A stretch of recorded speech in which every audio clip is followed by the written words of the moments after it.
Hey my friend, I have a little ambient guitar tip for you today, and it's about retaining clarity on your reverberated tones. Because when you want to have a very spacious and deep reverb tone, you want to use a lot of mix and depth and decay on your reverb pedal to achieve that. But what is going to happen most of the times is, especially if you are playing melody lines and a lot of notes at the same time, this is going to be masked by the reverb that is ringing. So your dry signal, what you're playing, is going to get muddy and masked.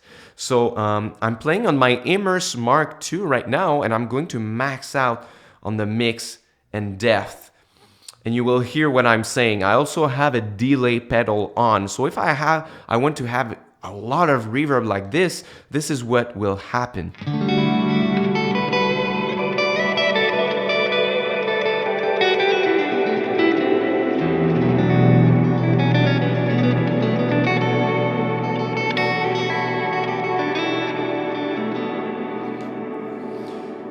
So you hear that we lost a lot of clarity because there's too much reverb now, right? So the easiest solution is to back off on the mix and on the depth. But when you do, most of the times, it's not as satisfying because you wanted a very big reverberated tone. And now you just have a good reverb, but it's not as over the top. There has to be a way that you can retain a lot of your clarity on your picking notes and a lot of reverb at the same time. So now I backed off on it.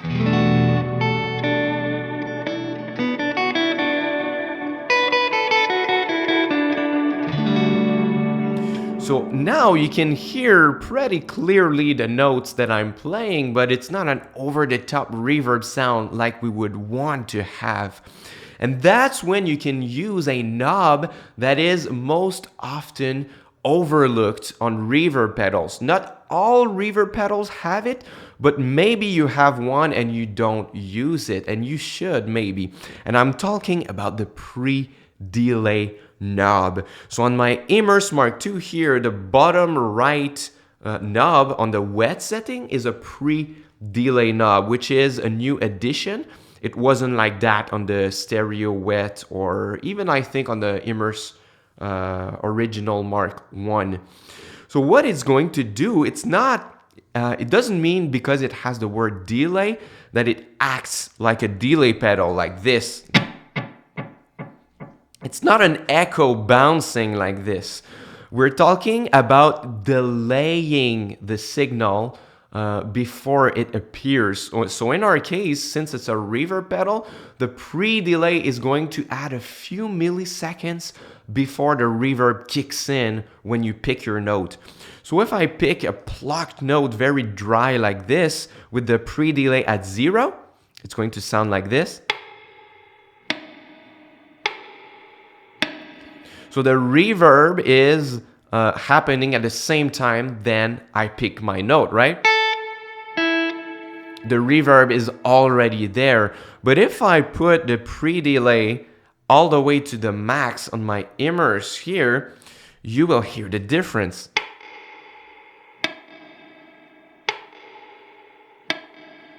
Now suddenly, the reverb just waits a few milliseconds before it goes and before it kicks in, right?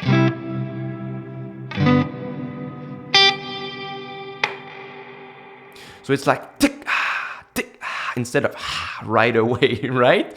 So it doesn't make that big of a difference, but it goes a long way if you want to retain clarity on your tone, and especially if you want to put that little more mix and little more decay to have your drenched reverb sound and still can hear clearly the notes that you're playing. So now, if I'm playing the same kind of thing,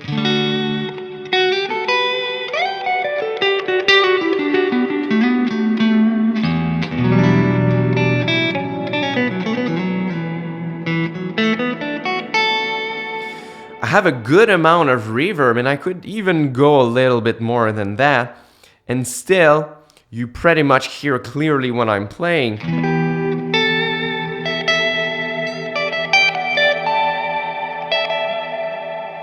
Just because of those few milliseconds, it gives the space to your dry signal that it needs to be heard clearly. But it's a subtle move. But now I'm gonna try it on my Strymon Big Sky because you noticed on my Immers, it's a pretty fast pre-delay, right? It's like tick, ha! It's pretty much instant. It's just a few milliseconds. But with the Strymon Big Sky, you have a longer pre-delay available. So now, if I'm playing with 0 pre-delay, once again, it kicks in right away. But you will see with the Big Sky, if I put it at a maximum, how much you can have with this one.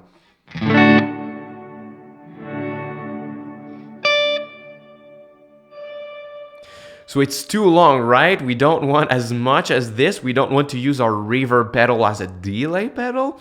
But still, we could have longer pre-delay times than on my new neighbor. So if I want a long decay and a lot of mix on my howl sound that I have right now, I can have pretty much more clarity.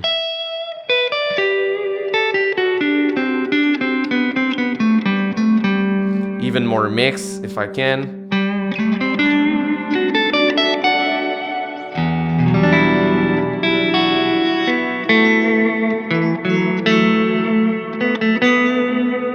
Once again, I'm gonna try to back off on the pre-delay so we can hear the difference. I'm going to play the same thing.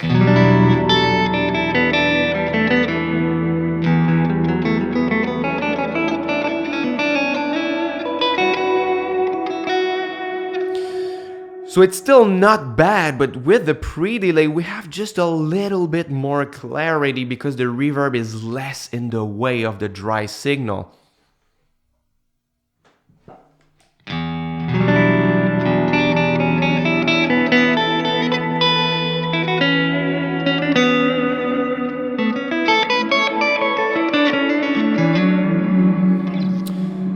I consider the pre-delay pretty much as the same thing as the attack knob on a compressor. The attack knob is going to tell the compressor just wait a little bit before you kick in and compress the sound.